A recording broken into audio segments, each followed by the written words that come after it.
How dividends are handled by mutual funds. That's a topic for discussion today in the Market Secrets Investment Series.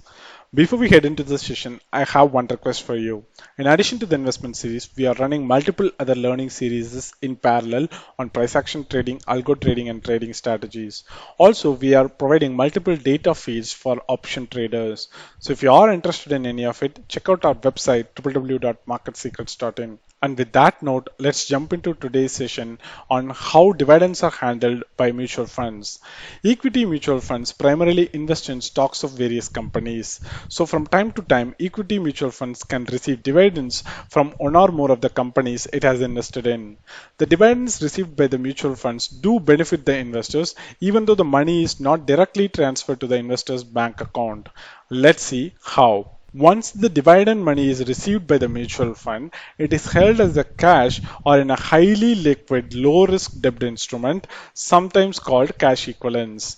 Because of this extra cash, the AUM of the mutual fund will go up, and you will also see an impact on the NAV due to the dividends coming in. NAV of the fund will usually go up whenever the dividends are being paid to the fund. But this is temporary parking of the dividends. Then, as a fund manager finds the right opportunity, he takes these dividend payouts to invest so that this money will also grow. So once the dividends are paid to the mutual fund, it will be treated as extra cash which can be invested whenever an opportunity comes.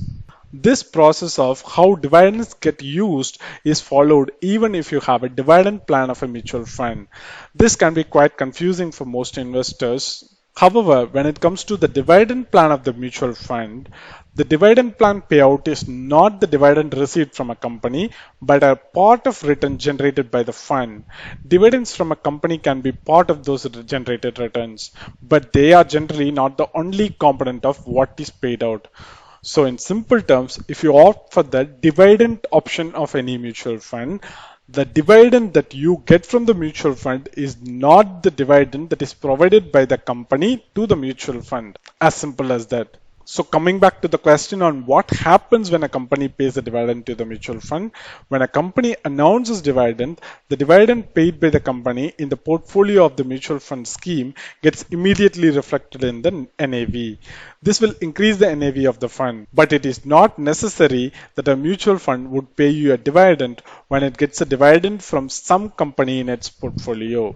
A fund house pays dividend on its discretion and may also distribute it without receiving any dividends from its holdings. So it can purely give you a dividend when it has realized some profits from its shares in its portfolio. However, as soon as the dividend is paid by the mutual fund scheme, the NAV of the fund will get reduced by the same amount. It is like getting part of your money back. Unlike a dividend from the equity shares, dividend from the mutual funds is completely an arithmetic adjustment. When it comes to the dividends, there is one key advantage for the mutual funds. When a mutual fund receives dividend, it is not taxed. But as an individual investor, dividend is taxable in your hands. Let's try to understand this better with a simple example. Consider you are owning 1000 shares of a company XYZ directly and also through the mutual fund. Just assume this for now. And now consider it announces 50 rupees dividend per share. As an individual investor, you will receive 50,000 rupees as dividend.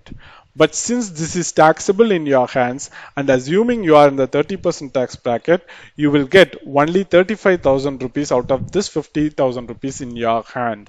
But if you hold the same amount of shares through the mutual fund, the dividend received by the fund is not taxable. So the fund house will get the whole 50,000 rupees and they can invest this 50,000 rupees again to generate more returns for you. So you can easily spot the difference in the returns here.